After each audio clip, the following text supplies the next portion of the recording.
नमस्कार दोस्तों, आपका अपना चैनल एबीसी विश्वमन में आपका स्वागत है। आज बीएसएससी प्लेटफॉर्म का सेट नंबर 3 की ओर चल रहे हैं दोस्तों। सेट नंबर 1 और 2 हो चुका है, जिसका लिंक हमारे वीडियो का डिस्क्रिप्शन बॉक्स में दिया हुआ है। अगर इसका फुल सेट का पीडीएफ चाहते हैं तो हमारे टेलीग्राम चैनल से अवश्य जुड़े, वहाँ पर आपको फुल सेट का पीडीएफ मिल जाएगा। आप चाहे तो वहाँ से 150 नंबर का लगा भी सकते हैं विथ सोल्यूशन के साथ। तो चलिए क्वेश्चन की ओर चलते हैं, मेरे साथ बने रहिएगा दोस्तों। क्वेश्चन नंबर 11 से चलते हम लोग हैं। क्वेश्चन नंबर 11 से चल रहे हैं दोस्तों। 1 से लेकर 10 तक मैथ रीजनिंग दिया हुआ है। एक प्रभावी कोरियोलिस बल किस कारण होता है? पृथ्वी के घूर्णन। Option number B. कोरियोलिस बल एक आभासी बल है जो पृथ्वी के घूर्णन के कारण उत्पन्न होता है। कोरियोलिस बल जो है दाब प्रवणता के समकोण पर कार्य करता है। कोरियोलिस बल के कारण ही उत्तरी गोलार्ध में वायु की दिशा जो है दाईं ओर होता है, ठीक है, दाईं ओर, तथा दक्षिणी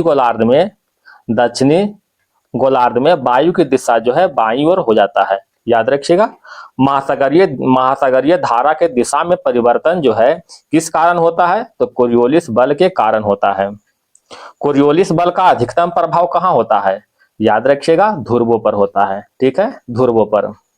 क्वेश्चन नंबर आते हैं दोस्तों 12 की ओर। साल्टेरो कांगड़ी चोटी निम्नलिखित में से किस सीमा पर स्थित है? बताइएगा। भारत पाकिस्तान सीमा पर। Option number B. Saltoro Kangri चोटी जो है बर्फ की चट्टान उबड़ खाबड़ पर्वत है जो कि सियाचिन ग्लेशियर के दक्षिण किनारे पर अवस्थित है। कुछ चोटी की बात कर लेते हैं दोस्तों, जैसे जो है कंचनजंगा, ठीक है। कंचनजंगा कहाँ स्थित है? नेपाल और भारत की सीमा पर। मकालू फर्स्ट जो है कहाँ स्थित है दोस्तों? नेपाल और चीन पर। नेपाल एंड चीन जो है चीन में स्थित है, ठीक है। कामेट पर्वत जो है भारत और चीन, कामेट पर्वत जो है भारत एंड चीन की सीमा में स्थित है दोस्तों, ठीक है। अन्नपूर्णा ये नेपाल में स्थित है। गुरमांधता ये चीन में स्थित है, ठीक है। तिरिचमीर ये पाकिस्तान में स्थित है। ये सभी कुछ पर्वत था। क्वेश्चन नंबर बढ़ते हैं 13 की ओर।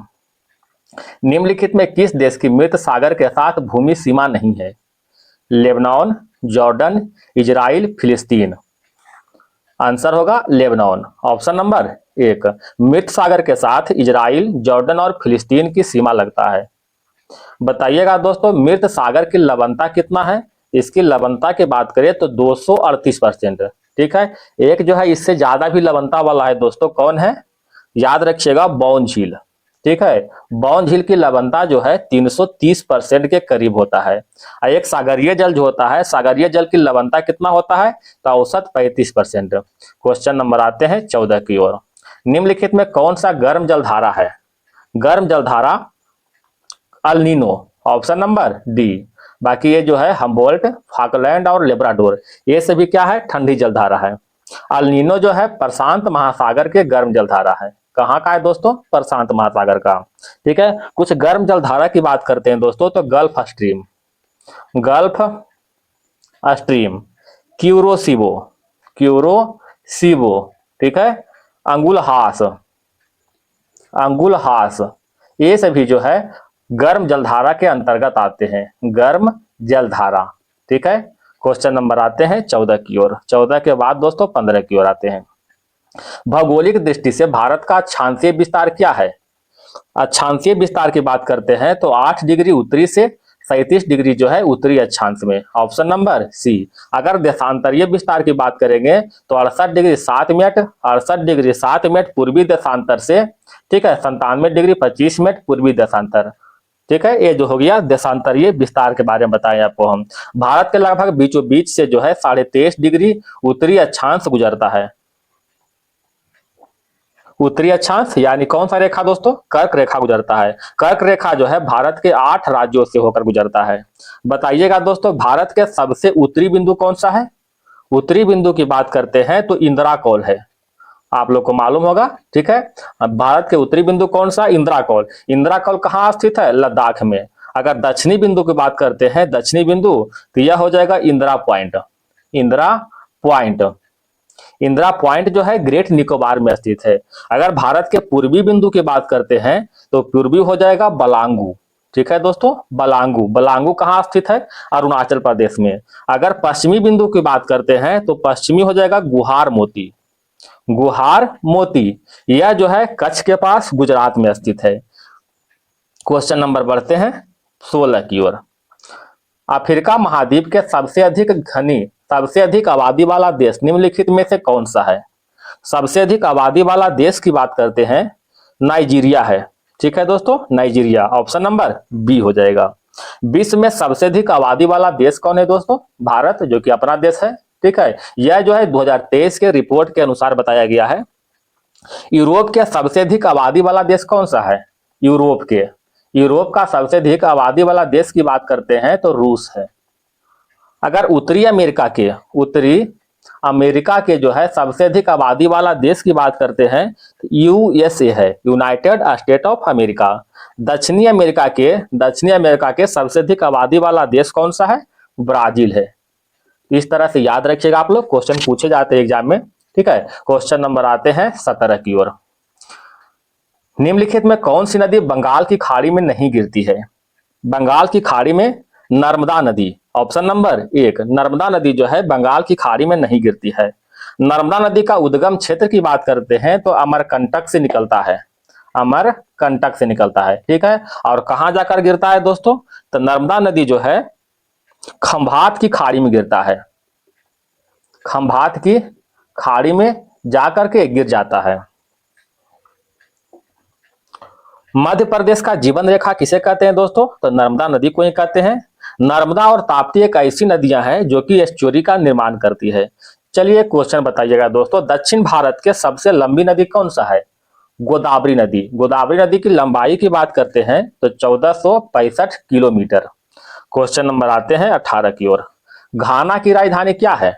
घाना की राजधानी आकरा, ऑप्शन नंबर बी हो जाएगा। घाना के मुद्रा क्या है दोस्तों? तो घाना का मुद्रा जो है सेडी है।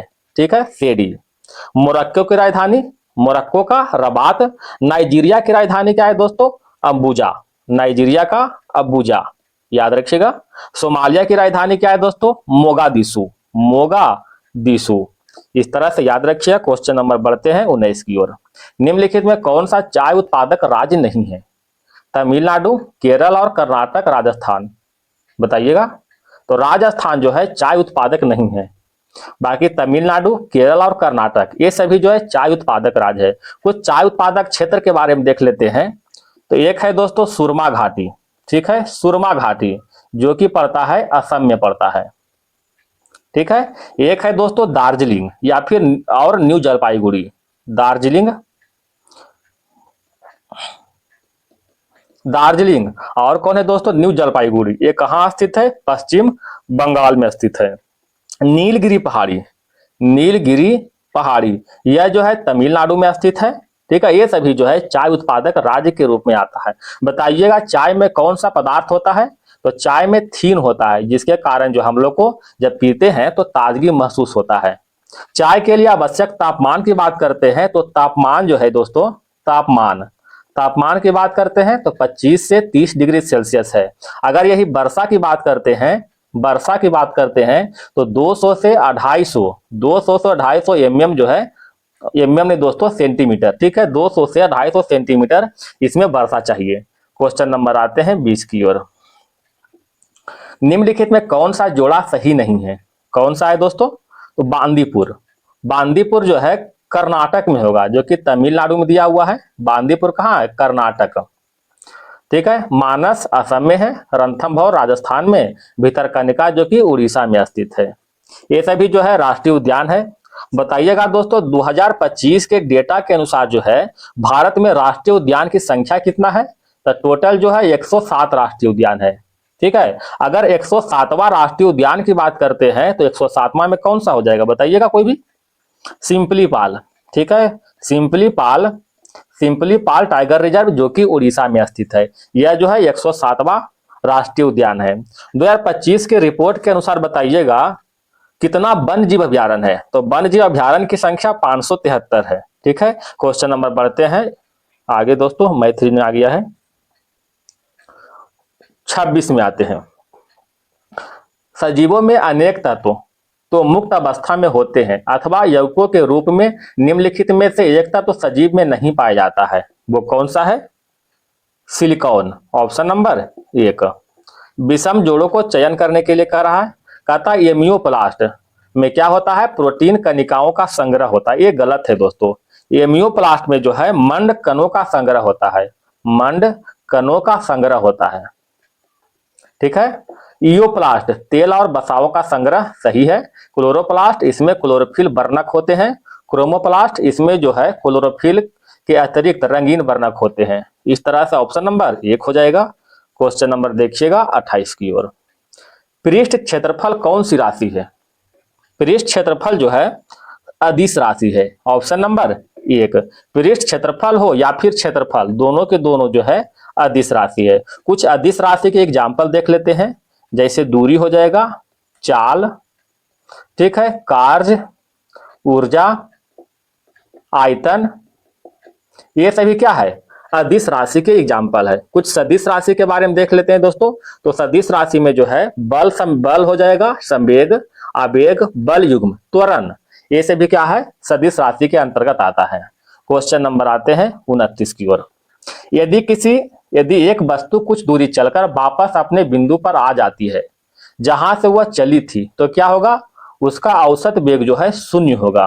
औसत वेग क्या होगा? शून्य होगा। अगर एक वस्तु मान ले कि यहां से चला और यहां फिर वापस यहीं पर आ गया, तो इसका जो है विस्थापन क्या होता है? तो विस्थापन जो है, विस्थापन शून्य होगा, ठीक है। औसत वेग बराबर क्या होता है दोस्तों? औसत वेग बराबर होता है विस्थापन बटे जो है समय अवधि, यानी टाइम होता है, ठीक है। तो बताइएगा, जहां से चला फिर वहीं आ गया, मतलब विस्थापन तो 0 हो गया, तो 0 बटा टाइम निकालेंगे तो क्या हो जाएगा? 0 हो जाएगा। अतः ऑप्शन नंबर 1 हो जाएगा। क्वेश्चन नंबर आइएगा 30 की ओर। एसटीपी पर 1 मोल ऑक्सीजन गैस बराबर होता है, एसटीपी पर 1 मोल ऑक्सीजन गैस 6.022 गुने 10 पावर 23 ऑक्सीजन के अणु के बराबर होता है। बताइएगा दोस्तों, एसटीपी पर 1 मोल गैस का आयतन कितना होता है? तो 1 मोल गैस का आयतन जो है 22.4 लीटर के बराबर होता है।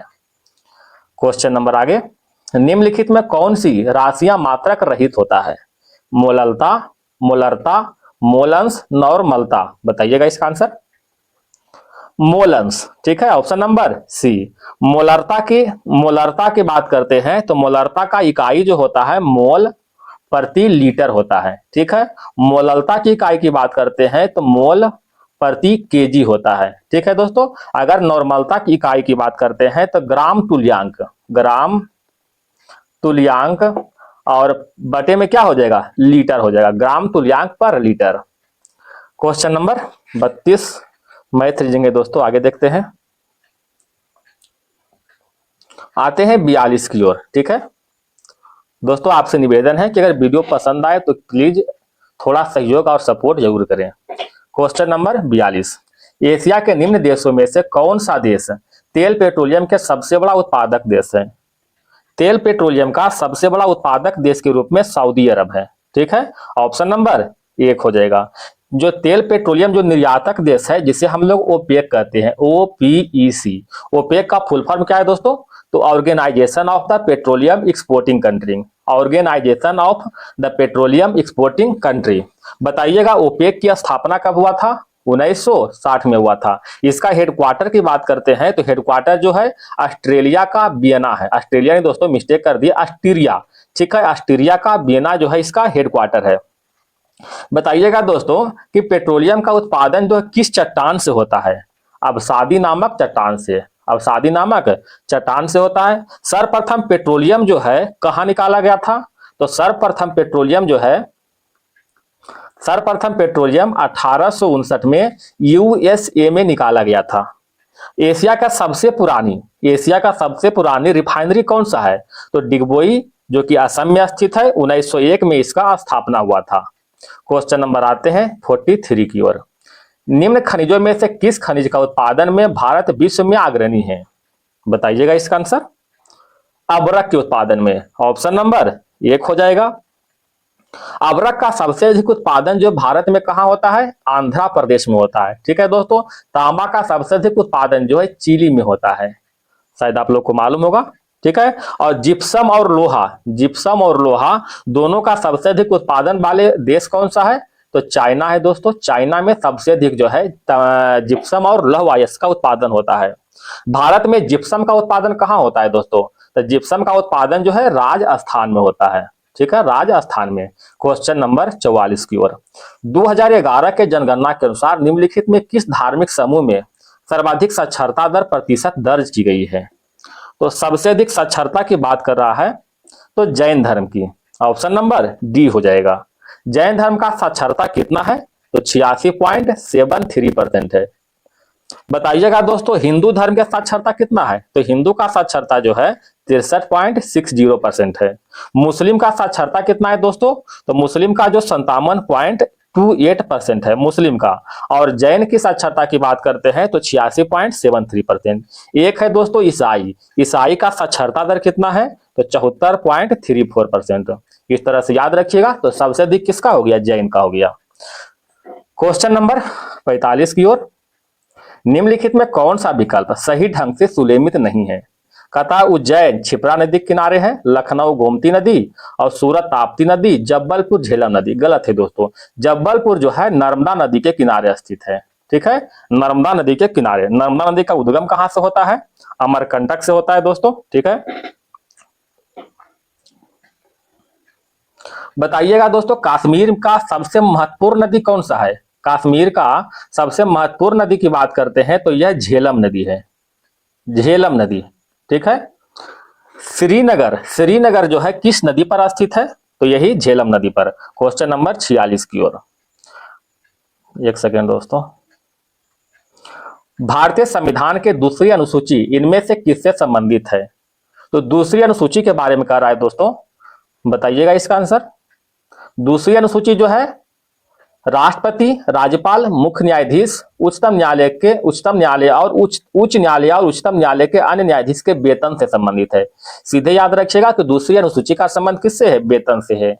अगर तीसरी अनुसूची की बात करते हैं तो इसे शपथ से संबंधित है, तीसरी अनुसूची, ठीक है। चौथी अनुसूची की बात करते हैं दोस्तों तो चौथी अनुसूची में राज्यसभा के सीटों का आवंटन, राज्यसभा के सीटों का आवंटन। अगर पांचवी अनुसूची की बात करते हैं दोस्तों तो पांचवी अनुसूची में क्या है?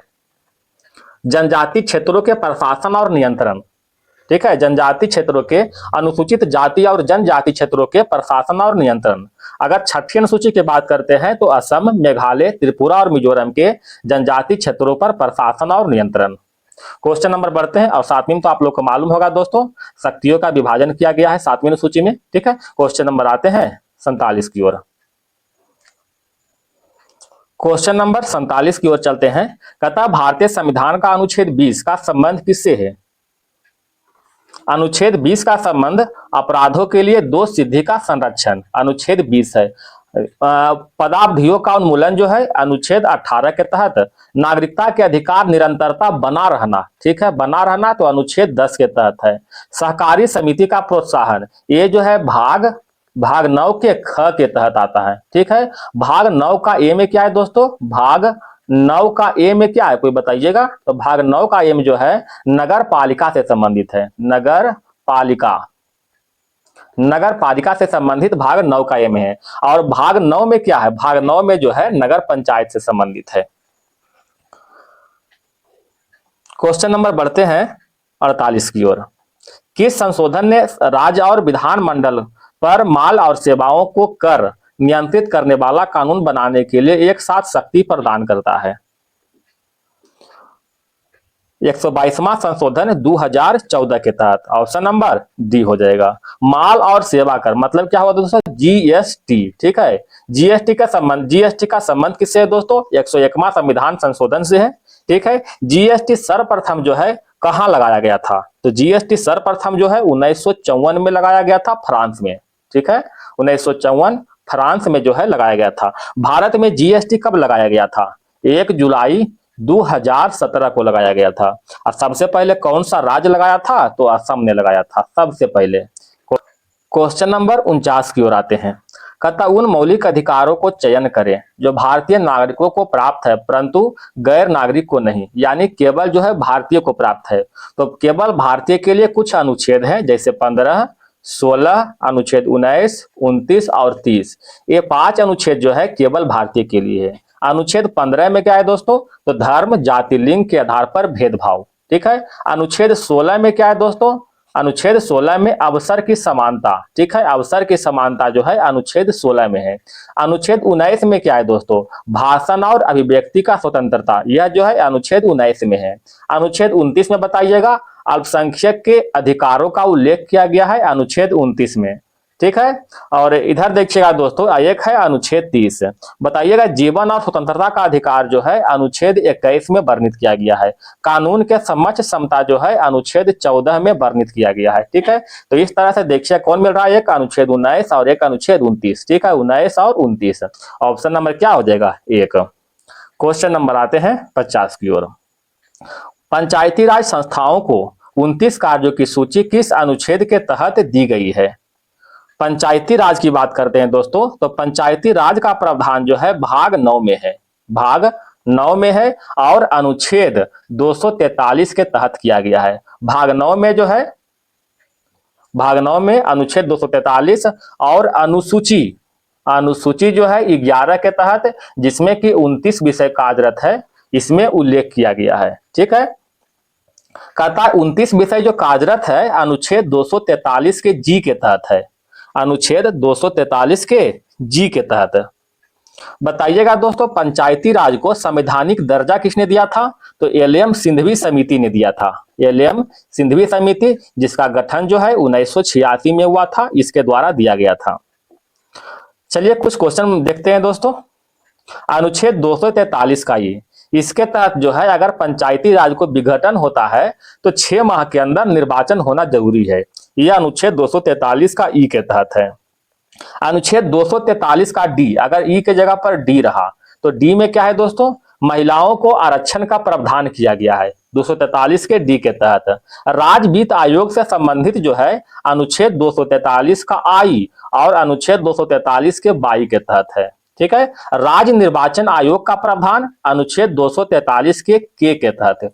चलिए क्वेश्चन नंबर आते हैं 51। अच्छा बताइएगा निर्वाचन आयोग की स्थापना कब हुआ था दोस्तों, 1950 में। कहता कौन सा कथन गलत है, राज्यपाल राज्य विधान परिषद को स्थगन कर सकता है। कहता राज्यपाल राज्य विधान परिषद को स्थगन कर सकता है, सही है। राज्यपाल राज्य विधान सभा को स्थगन कर सकता है, सही है। राज्यपाल राज्य विधान परिषद को भंग कर सकता है, भंग नहीं कर सकता दोस्तों, स्थगित कर सकता है लेकिन भंग नहीं कर सकता है। राज्यपाल राज्य विधान सभा को भंग कर सकता है, क्या भंग कर सकता है, बिल्कुल सही है। अतः ऑप्शन नंबर क्या हो जाएगा, सी। राज्य विधान परिषद का सृजन, एक सेकंड दोस्तों, विधान परिषद का सृजन जो है अनुच्छेद 169 के तहत। अगर विधानसभा के संरचना की बात करते हैं, संरचना, ठीक है, तो संरचना का जो है अनुच्छेद 171 में उल्लेख किया गया है। चलिए ये क्वेश्चन बताइएगा दोस्तों, राज्य विधान परिषद में जो है विधानसभा के कितना सदस्य से अधिक नहीं हो सकता है, तो मैक्सिमम 1/3 सदस्य हो सकता है, इससे अधिक नहीं होगा। और कम से कम किसी भी स्थिति में 40 सदस्य से कम नहीं होगा। याद रखिएगा, बड़ा इंपॉर्टेंट क्वेश्चन है दोस्तों। चलिए एक क्वेश्चन और बताइएगा दोस्तों, वर्तमान भारत में कितने राज्यों में विधान परिषद है, तो वर्तमान में 6 राज्य में है। कौन कौन है दोस्तों बताइएगा, एक हो जाएगा यूपी, एक बिहार हो जाएगा दोस्तों, आंध्र प्रदेश हो जाएगा, महाराष्ट्र हो जाएगा, आंध्र प्रदेश महाराष्ट्र हो जाएगा, तेलंगाना हो जाएगा दोस्तों, ठीक है, तेलंगाना, और ये क्या हो जाएगा, तमिलनाडु। ठीक है, तमिलनाडु। ये 6 राज्य में जो है विधान परिषद है। विधान परिषद का जो गठन हुआ है किस अधिनियम के तहत हुआ है, तो अनुच्छेद नहीं दोस्तों, 1935 के अधिनियम के तहत। क्वेश्चन नंबर आते हैं आगे। क्वेश्चन नंबर 57 की ओर दोस्तों मेरे साथ बने रहिएगा। अगर किसी भी चीज में प्रॉब्लम लग रहा है तो अवश्य हमें सुझाव अवश्य दीजिएगा। तरंगदैर्घ्य को कौन सा परास एनएम में कहता है प्रकाश संश्लेषित दृष्टि से सक्रिय विकिरण है, कौन सा परास, तो 400 से 700। ऑप्शन नंबर सी हो जाएगा। सबसे अधिक तरंगदैर्घ्य जो है लाल रंग का होता है और सबसे कम जो है, सबसे कम किसका होता है, बैगनी का होता है। याद रखिएगा। क्वेश्चन नंबर 58, वायवीय जीवों में श्वसन का अंतिम इलेक्ट्रॉन ग्राही कौन सा है, ऑक्सीजन। Option number B. सूर्य द्वारा गर्म होने पर भी पहाड़ों पर बर्फ कभी भी एक साथ नहीं पिघलती, क्योंकि क्योंकि जो है यह सूर्य से प्राप्त अधिकांश ऊष्मा को परिवर्तित कर देता है। Option number B. जब बताइएगा बर्फ पर सूर्य का ऊष्मा पड़ता है, कहने का मतलब कोई बर्फ है या पहाड़ पर सूर्य का जब प्रकाश पड़ता है तो कितना भाग जो है परिवर्तित कर देता है, तो 7% जो है, मात्र 7% भाग जो है अब शोषण करता है। ठीक है, अब शोषित जो है 7% करता है और 93% भाग जो है परावर्तित कर देता है। ठीक है, 93% परावर्तित कर देता है। क्वेश्चन नंबर आते हैं 60 की ओर। क्वेश्चन नंबर 60 की ओर आते हैं दोस्तों। घटना जो ध्वनि तरंगों में नहीं होती है, कौन सा नहीं होता? परावर्तन, विवर्तन, व्यतिकरण, ध्रुवन। ध्रुवन घटना जो है ध्वनि तरंगों में नहीं होती है। ठीक है, ध्रुवन जो है क्या है? ध्रुवन की घटना जो है अनुप्रस्थ तरंग में संभव है। अनुप्रस्थ तरंग में संभव है। और एक है दोस्तों ध्वनि। ध्वनि क्या है? अनुदैर्घ्य तरंग है। क्वेश्चन नंबर आते हैं 61 की ओर। निम्नलिखित में कौन सा विन्यास तटस्थ अवस्था में परमाणु के इलेक्ट्रॉनिक विन्यास को नहीं दर्शाता है? कौन सा नहीं दर्शाता है? जरा अंतिम में देख लीजिएगा।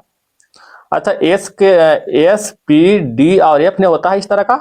एस में 2 होता है, पी में 6 और डी में 10, और इधर एफ में हो जाता है 2, 6, 10 और 14 के रूप में होता है। ठीक है, इधर देखिएगा 8 है 2 10 हो रहा है दोस्तों, है ना?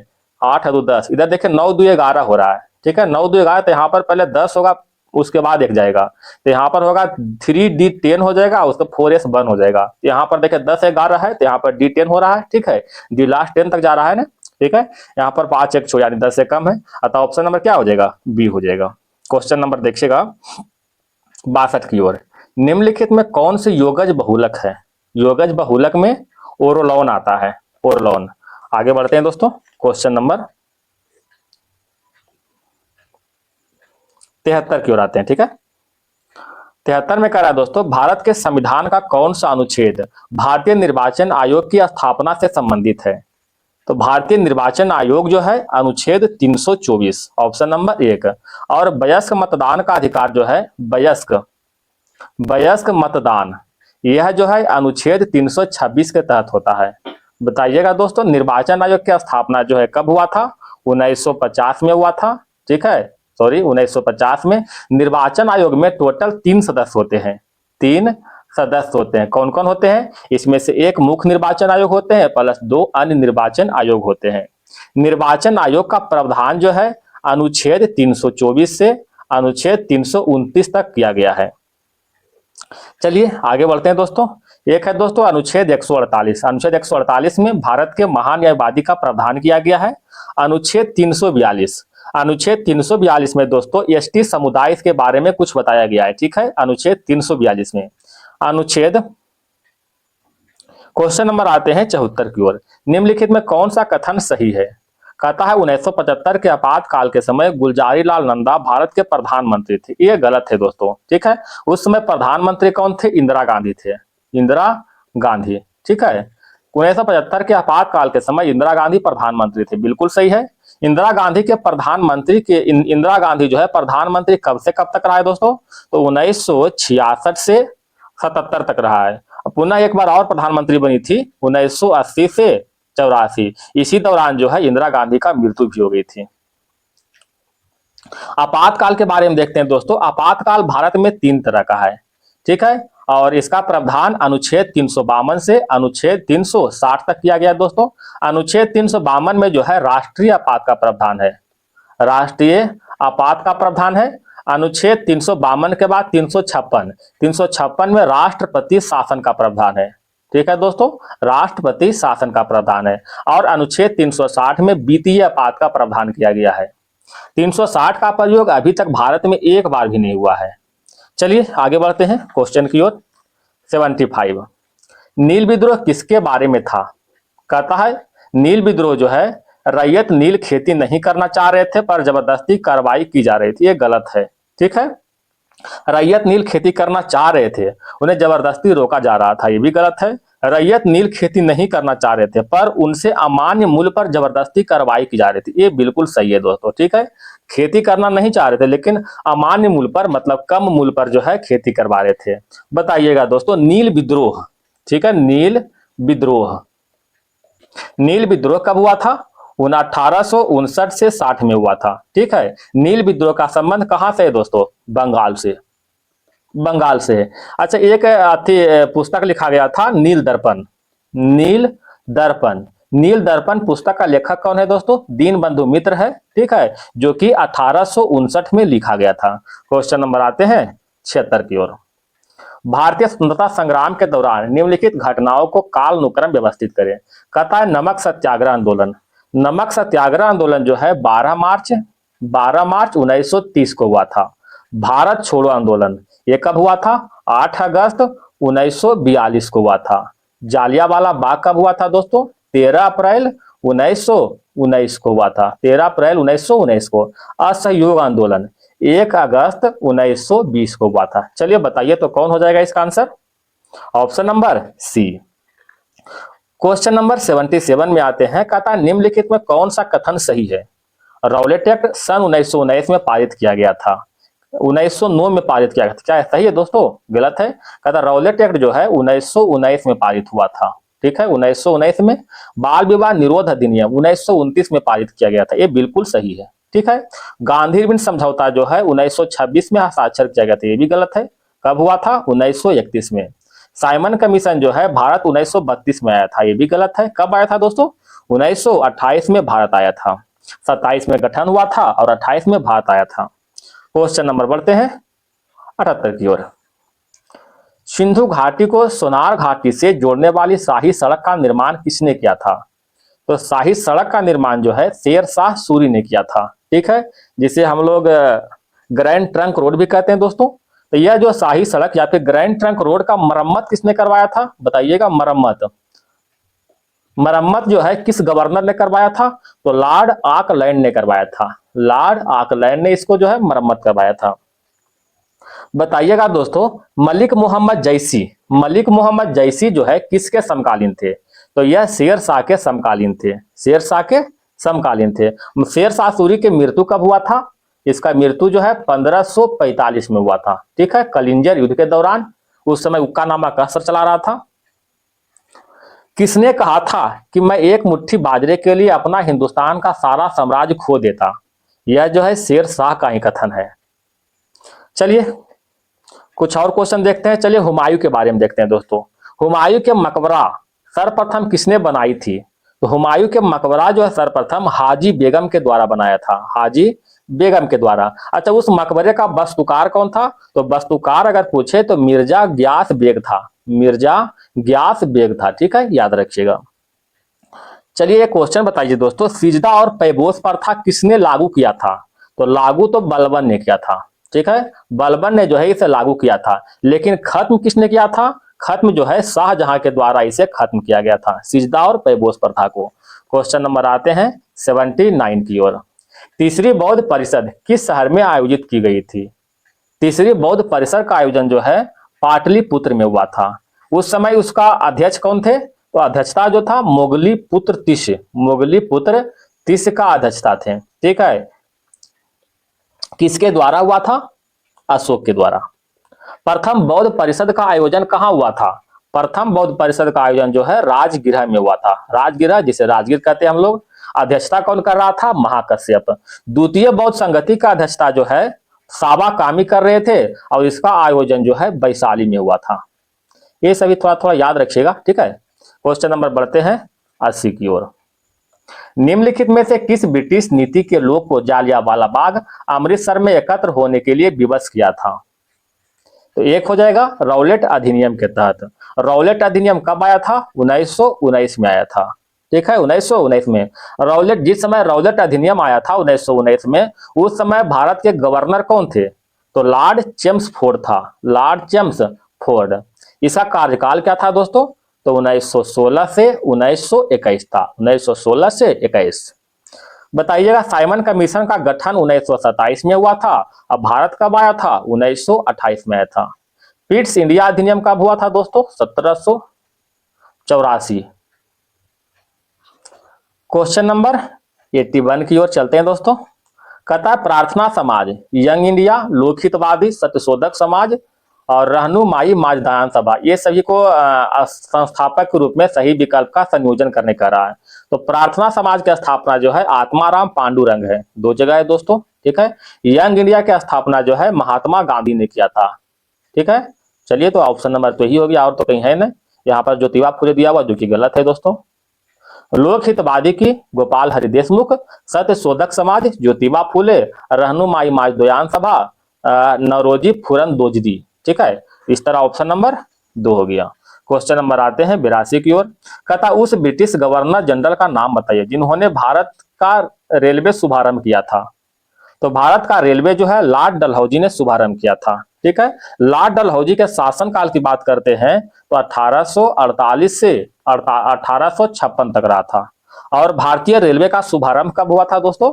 1853 में हुआ था, 1853 में हुआ था। यह जो रेलवे जो है बॉम्बे और थाने के बीच चला था। थाने के बीच लगभग 34 किलोमीटर के बीच चलाया गया था। बताइएगा विश्व में प्रथम रेलगाड़ी कहां चलाया गया था? याद रखिएगा, लिवरपूल और मैनचेस्टर के बीच चलाया गया था। विश्व का सबसे पुराना रेलवे प्लेटफॉर्म कौन सा है? लिवरपूल, ठीक है, लिवरपूल। चलिए बताइएगा दोस्तों कुछ अच्छा ऑकलैंड के बारे में देख लेते हैं। जीटी रोड का मरम्मत जो है लॉर्ड ऑकलैंड ने कराया था, ठीक है। भारतीय समाचार पत्रों का मुक्तिदाता कौन है? चार्ल्स मेटाकोफ। क्वेश्चन नंबर आते हैं दोस्तों 88 की ओर आते हैं, ठीक है। कहता एक ग्रंथि है जो कि आहार नाल से संबंधित नहीं है, कौन सा है?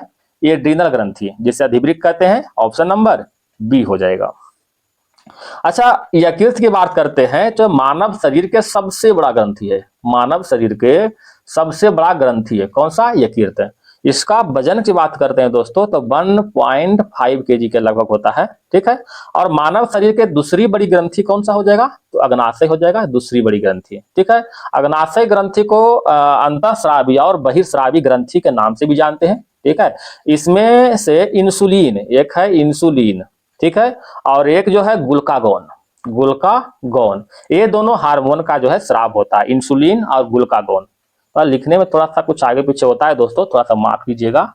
चलिए क्वेश्चन नंबर 89, कुछ विकल्प चुनना है, मिलाना है, देखिएगा। कहता है केचुआ में होता है दोस्तों आर्ध क्यूटिकल, एक का एक हो जाएगा, एक का एक। कहता है जलीय कीट में श्वसन नली होता है, ठीक है, जलीय कीट में श्वसन नली। मछलियां में क्लोम होता है और पक्षी और सरीसृप में फेफड़ा होता है, ठीक है। तो जलीय कीट में श्वसन नली, 2 का 4 यहाँ भी है, और तो कहीं है नहीं दोस्तों। ऑप्शन नंबर क्या हो जाएगा? बी हो जाएगा।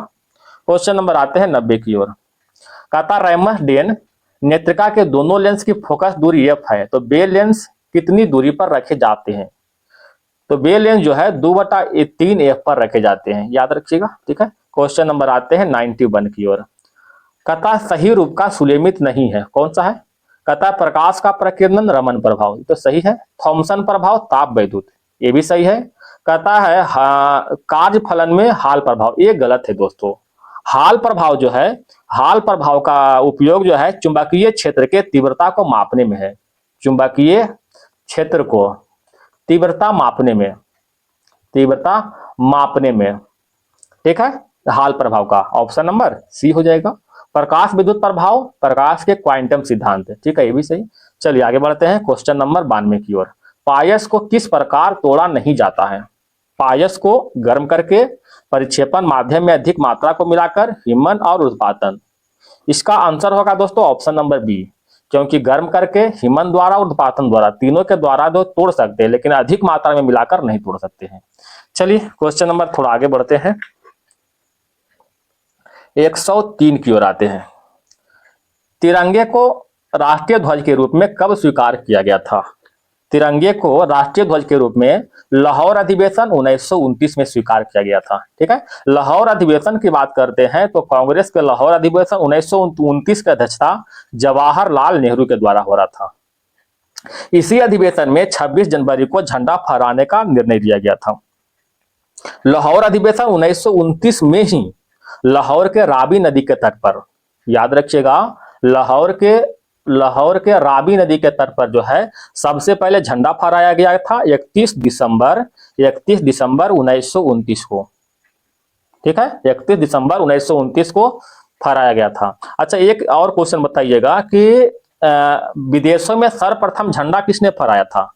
तो विदेशों में सर्वप्रथम झंडा जो है मैडम भिकाजी कामा ने फहराया था, 1907 में फहराया था। कहां फहराया था? तो स्टुअर्ट गार्ड में फहराया था। ठीक है, तिरंगे झंडे को संविधान सभा द्वारा कब स्वीकार किया गया था? 22 जुलाई 1947 को स्वीकार किया गया था। सर्वप्रथम स्वाधीनता दिवस जो है संपूर्ण देश में कब मनाया गया था?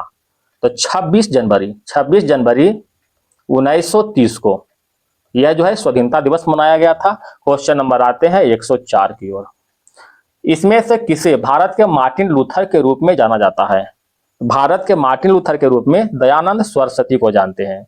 अच्छा, इनका जो है मूल नाम या फिर बचपन के नाम क्या है? मूल शंकर जो है इनका बचपन का नाम है। इनका गुरु कौन थे? इनका गुरु जो थे स्वामी बिरजानंद जो थे इनके गुरु थे। सत्यार्थ प्रकाश की रचना किसने किया था? स्वामी दयानंद सरस्वती ने। कब किया था? 1875 में किया था। ठीक है, इसने एक नारा दिया था, शायद आप लोग को याद होगा, वेदों की ओर लौटो।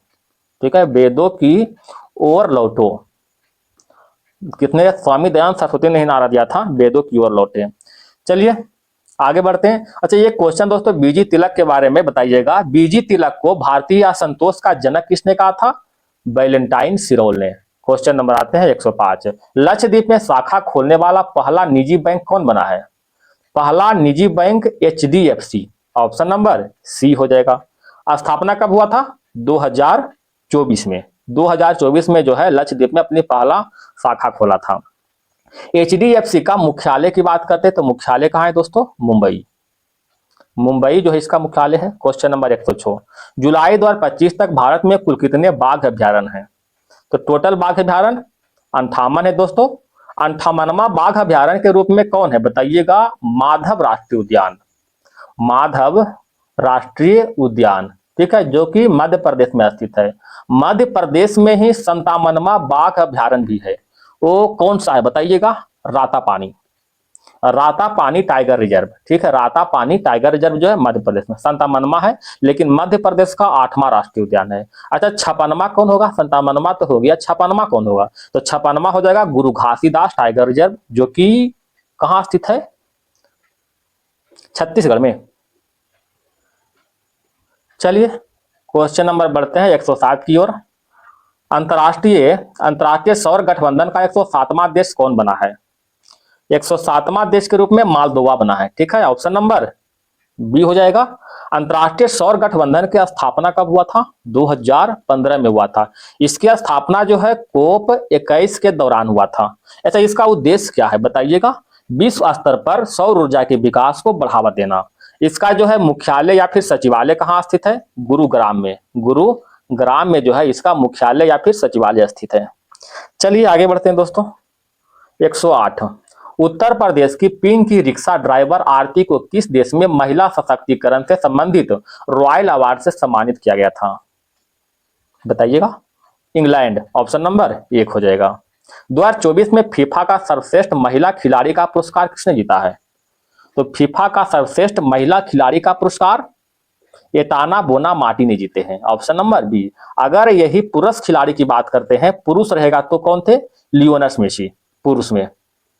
महिला में एटाना बोनामाटी या पुरुष में लियोनेल मेसी। चलिए कुछ क्वेश्चन देखते हैं दोस्तों। फीफा महिला विश्व कप 2027, फीफा महिला विश्व कप 2027 का मेजबानी कौन देश करेगा? इसका मेजबानी जो है मेजबानी ब्राजील करेगा, ब्राजील। ठीक है, चलिए एक क्वेश्चन और बताइएगा। फीफा विश्व कप 2026, फीफा विश्व कप 2026 का आयोजन कहां होगा? तो अमेरिका हो जाएगा। अमेरिका, मैक्सिको और कनाडा। अमेरिका, मैक्सिको और कनाडा फीफा विश्व कप 2026 का आयोजन होगा। क्वेश्चन नंबर आते हैं 110 की ओर। किस राज्य सरकार ने दीदी की लाइब्रेरी योजना की घोषणा की? दीदी की लाइब्रेरी परियोजना की घोषणा बिहार ने किया था। बिहार के मुख्यमंत्री हमारे नीतीश बाबू, ठीक है, जो कि दल बदलू हैं। चलिए, अच्छी बात है। इसका उद्देश्य क्या था दोस्तों? तो वंचित बच्चों और युवाओं को करियर के विकास में सहायता प्रदान करना। क्वेश्चन नंबर 111, विश्व जनसंख्या दिवस कब मनाया जाता है? 11 जुलाई को, आप लोग जानते होंगे। और विश्व शरणार्थी दिवस 20 जून को। विश्व शरणार्थी दिवस, विश्व शरणार्थी, ठीक है, विश्व शरणार्थी दिवस 20 जून को। और 24 जुलाई क्या है दोस्तों? अंतर्राष्ट्रीय स्वास्थ्य देखभाल या फिर केंद्रीय प्रत्यक्ष कर बोर्ड दिवस 24 जुलाई को। 11 मई क्या है दोस्तों? राष्ट्रीय प्रौद्योगिकी दिवस, राष्ट्रीय प्रौद्योगिकी दिवस, ठीक है, 11 मई को है। बताइएगा दोस्तों, पहला विश्व जनसंख्या दिवस कब मनाया गया था? पहला विश्व जनसंख्या दिवस 11 जुलाई 1990 को मनाया गया था। क्वेश्चन नंबर बढ़ते हैं 112 की ओर। किसने 2025 फ्रेंच ओपन महिला टेनिस एकल खिताब जीत लिया? फ्रेंच ओपन महिला टेनिस एकल खिताब के रूप में जो है कोको गॉफ ने जीता है, ठीक है, कोको गॉफ ने। अगर यही पुरुष की बात करते हैं, पुरुष एकल की बात करते हैं, तो कार्लोस अल्काराज, कार्लोस अल्काराज, एक सेकेंड दोस्तों, अल्काराज। अच्छा, कोको गॉफ किस देश के हैं? कोको गॉफ जो है यूएसए का है, ठीक है। और कार्लोस अल्काराज जो है स्पेन का है, याद रहेगा आपको, कार्लोस अल्काराज स्पेन का है। अच्छा, फ्रेंच की बात तो हो गया। अगर ऑस्ट्रेलियन ओपन 2025 की बात करते हैं, ऑस्ट्रेलियन ओपन 2025 के, तो इसमें जो है महिला एकल, ठीक है, फीमेल एकल की बात करते हैं, एकल, इसमें कौन है? Medicine keys, medicine keys. कहाँ का है दोस्तों? ये भी यूएसए का है, मेडिसन कीज। अगर पुरुष एकल की बात करते हैं, मेल एकल के, मेल में कौन है? तो मेल में हो जाएगा जेनिक सीनर, ठीक है, जेनिक सीनर। जेनिक सीनर जो है इटली का खिलाड़ी है, इटली से प्रतिनिधित्व करता है। अगर यही विलम्बडन की बात करते हैं, तो विलम्बडन में कौन हो जाएगा? विलम्बडन में महिला एकल में इगा स्वियातेक हो जाएगा, और पुरुष में हो जाएगा वही फिर जेनिक सीनर, ठीक है। क्वेश्चन नंबर बढ़ते हैं 118 की ओर। देखिएगा, कहता है प्रत्येक हृदय चक्र के दौरान, प्रत्येक हृदय चक्र के दौरान जो है दाएं और बाएं निलय द्वारा पंप किए गए रुधिर की मात्रा समान होती है। बिल्कुल सही है। क्वेश्चन नंबर 119, निम्नलिखित में किसी एक पदार्थ का निष्कासन हमारे शरीर में फेफड़ों द्वारा बहुत मात्रा में किया जाता है? तो फेफड़ों से जो है निष्कासन CO2 का होता है और H2O का, ठीक है, ऑप्शन नंबर सी हो जाएगा। किसी वैद्युत चुंबकीय तरंग की आवृत्ति हवा में n है यदि तरंग म्यू अपवर्तनांक वाले माध्यम में प्रवेश करती है, जब आवृत्ति का मान होगा, तो आवृत्ति का मान क्या होगा? n होगा। ऐसे भी हम लोग आवृत्ति को n से ही दर्शाते हैं। बताइएगा दोस्तों इसमें कि वैद्युत चुंबकीय तरंग जो है, यह वैद्युत चुंबकीय तरंग क्या है? एक अनुप्रस्थ तरंग है, अनुप्रस्थ तरंग है, ठीक है। चलिए क्वेश्चन नंबर आगे बढ़ते हैं 121 की ओर। निम्नलिखित में कौन सा विकल्प सही है? कहता है साबुन के मिसेल बनाना सभी ताप पर संभव है। यह गलत है दोस्तों। साबुन के मिसेल किसी विशेष सांद्रण के बाद बनते हैं। ये बिल्कुल सही है, ऑप्शन नंबर बी। बाकी दोनों गलत है। क्वेश्चन नंबर बढ़ते हैं दोस्तों आगे, मैथ रीजनिंग है। 132 में आते हैं। कहता है पेटीएम का गैर कार्यकारी स्वतंत्र निदेशक किसे नियुक्त किया गया है? राजीव अग्रवाल को, ऑप्शन नंबर बी। अच्छा, पेटीएम के संस्थापक और सीईओ, संस्थापक एंड सीईओ कौन थे? विजय शेखर शर्मा, विजय शेखर शर्मा, ये जो है पेटीएम के संस्थापक और सीईओ है। Question number 133, Times Higher Education ranking university ranking 2025 में भारत के किस विश्वविद्यालय ने भारतीय संस्थानों में शीर्ष स्थान प्राप्त किया है? तो हो जाएगा भारतीय विज्ञान संस्थान, ऑप्शन नंबर 1। क्वेश्चन नंबर 134 में आइएगा। खरोष्ठी लिपि भारत के किस क्षेत्र में प्रचलित थी? बताइएगा। पश्चिमोत्तर क्षेत्र में, ऑप्शन नंबर डी हो जाएगा। खरोष्ठी लिपि जो लिखा जाता था किस तरफ से? मालूम होगा शायद आपको, दाएं से बाएं, दाएं से बाईं ओर, ठीक है। अशोक के कौन सा अभिलेख जो है खरोष्ठी लिपि में लिखा गया था? तो एक है सहवाजगढ़ी अभिलेख, सहवाजगढ़ी, और एक कौन है दोस्तों? मानसेहरा। ठीक है, मानसेहरा। एक सहवाजगढ़ी और एक मानसेहरा। खरोष्ठी लिपि को किस लिपि के नाम से जानते थे? तो भारत बैक्टीरियन लिपि। Question number 135। स्वतंत्रता के बाद भारत में अपनी पहली पंचवर्षीय योजना शुरू की थी। कब शुरू हुआ था? तो 1952 में, सॉरी दोस्तों, 1951 में, मिस्टेक कर गया बोलने में। ठीक है, पहली पंचवर्षीय योजना जो है 1951 में शुरू हुआ था। पहली पंचवर्षीय योजना की बात करते हैं तो यह 1951 से 56 तक चला था, जो कि हेराल्ड डोमर मॉडल पर आधारित है। ठीक है, और दूसरी पंचवर्षीय योजना की बात करते हैं तो 1956 से 61 तक चला था, जो कि पीसी महालनोबिस मॉडल पर आधारित है। पीसी महालनोबिस मॉडल पर आधारित है। अच्छा, पंचवर्षीय योजना का शुरुआत जो है कहां से हुआ था या फिर कहां से लिया गया था? तो यह सोवियत संघ रूस से लिया गया है दोस्तों। क्वेश्चन नंबर आते हैं 36 की ओर। आरबीआई के अनुसार 1980 के दशक में जीडीपी के क्षेत्र में, जीडीपी में सेवा क्षेत्र की हिस्सेदारी कितने परसेंट है? तो 1980 के दशक में पूछ रहा था, तो 1980 के दशक में 38.6%। ऑप्शन नंबर एक। अगर यही वर्तमान में पूछे दोस्तों तो वर्तमान में कितना है? वर्तमान में जीडीपी का हिस्सेदारी भारत में लगभग 55% है। ठीक है, जो कि अल्प विकसित है या फिर विकास कर रहा है। ठीक है, अल्प विकसित देशों में जो है जीडीपी का सर्वाधिक योगदान प्राथमिक क्षेत्र का होता है। ठीक है, लेकिन विकसित देश में या फिर भारत में सबसे अधिक योगदान जो है तृतीयक क्षेत्र का है, जिसे हम लोग सेवा क्षेत्र के नाम से जानते हैं। चलिए आगे बढ़ते हैं दोस्तों। अच्छा, आरबीआई के बारे में कुछ जानकारी चाहिए। इसका स्थापना जो है 1935 में हुआ था, राष्ट्रीयकरण 1949 में, और इसका जो है स्थापना हुआ था हिल्टन यंग कमीशन के सिफारिश पर, और प्रथम भारतीय गवर्नर की बात करते हैं तो सीडी देशमुख। चलिए क्वेश्चन नंबर 137 की ओर। निम्नलिखित में कौन सा मामला आपराधिक कानून नहीं है? तलाक मामला, हत्या, चोरी और दहेज के लिए उत्पीड़न। इसका आंसर हो जाएगा दोस्तों ऑप्शन नंबर एक, तलाक मामला। अभी जो है 3 तलाक को निषेध किया गया था, है ना। क्वेश्चन नंबर बढ़ते हैं 138 की ओर। बारबाडोस की राजधानी कौन सी है? बारबाडोस की राजधानी Ankara, Bridgetown, Baku, Manama. Option number B, Bridgetown. अगर इसका मुद्रा की बात करते हैं दोस्तों तो मुद्रा क्या है? मुद्रा हो जाएगा डॉलर, मुद्रा डॉलर। ठीक है, अजरबैजान की राजधानी क्या है? अजरबैजान, अजरबैजान की राजधानी बाकू हो जाएगा। ठीक है, अच्छा, बहरीन की राजधानी क्या हो जाएगा? बहरीन की राजधानी मनामा। ठीक है, बहरीन की राजधानी मनामा। अंगोला देश का मुद्रा क्या है दोस्तों? अंगोला देश का मुद्रा क्वांजा, अंगोला देश की मुद्रा क्वांजा है। ठीक है, अजरबैजान का मुद्रा क्या है? मनात। बहरीन के मुद्रा डॉलर। ठीक है, बहरीन के मुद्रा डॉलर, राजधानी मनामा। क्वेश्चन नंबर आइएगा 139 की ओर। फ्रीडम इन एक्जाइल किसकी आत्मकथा है? फ्रीडम इन एक्जाइल जो है दलाई लामा की आत्मकथा है। इसका प्रकाशन 1991 में हुआ था। क्वेश्चन नंबर आगे बढ़ते हैं 140 की ओर।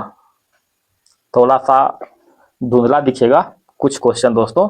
140, भारत सरकार द्वारा शुरू की गई निम्नलिखित योजनाओं को कालानुक्रम व्यवस्थित कीजिए, नीचे दिए गए कूट को सही चुनिए।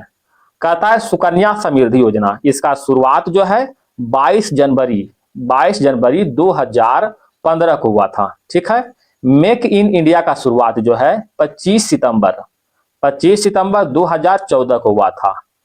अटल पेंशन योजना का शुरुआत जो है 9 मई 2015 को हुआ था। अब प्रधानमंत्री जनधन योजना का शुरुआत 28 अगस्त 2014 को हुआ था। इस तरह से इसको मिलान कीजिए, देखिए ऑप्शन नंबर एक हो जाएगा। ठीक है, क्वेश्चन नंबर 141, यूरोप के व्यक्तियों द्वारा श्रीलंका के किस पर्वत का नाम बाइबल रॉक रखा गया है? बाइबल रॉक, बटाले गाला का नाम बाइबल रॉक रखा गया है। चलिए क्वेश्चन नंबर थोड़ा आगे बढ़ते हैं, देखते हैं और भी है दोस्तों। आपसे निवेदन है कि सेट आप लोग अवश्य लगाइएगा, फुल सेट हम दे देते हैं आपको पीडीएफ में, तो आप लोग सेट जरूर लगाइएगा। ठीक है, आंसर भी रहेगा, इसका जो सोल्यूशन भी हम प्रदान करेंगे, तो आप लोग सेट लगा लीजिएगा। ठीक है, क्वेश्चन नंबर 147, विषाणु और विरोइड में अंतर है, क्या अंतर है? तो विषाणु जो है, विषाणु में कम आणविक भार वाला आरएनए पाया जाता है जबकि विरोइड में नहीं। ऑप्शन नंबर बी हो जाएगा। पसली कहां पर जुड़ी होती है? पसली जो है अस्टर्नम से जुड़ी होती है। Option number C. Question number 149, कथापोलिनियम 84-210 का अर्ध आयुकाल 140 दिन है। विघटन होने पर 1 ग्राम पोलिनियम 0.25 ग्राम रह जाएगा। अच्छा, 0.25 ग्राम को 1/4 तो हम लिख सकते हैं, ठीक है। तो 1 से जो है हमको 1/4 ले जाना है, ठीक है। इसका अर्ध आयुकाल जो है 140 दिन है, मतलब इसको 1 से आधा होने में जो है 140 दिन का समय लगता है। फिर 1/2 से जो आधा, 1/2 का आधा कितना होगा? 1/4। तो यहाँ से फिर यहाँ तक आने में 140 दिन लगेगा। कितना? 140 प्लस 140 180, यानी 280 दिन लगेगा। क्वेश्चन नंबर आते हैं 150 की ओर। उत्प्रेरक परिवर्तित करते हैं। उत्प्रेरक अभिक्रिया के सक्रियण ऊर्जा को परिवर्तित करते हैं। Option number C. क्वेश्चन समाप्त हो गया दोस्तों। अगर वीडियो पसंद आए तो वीडियो को लाइक और सब्सक्राइब जरूर करें। चलिए दोस्तों, धन्यवाद।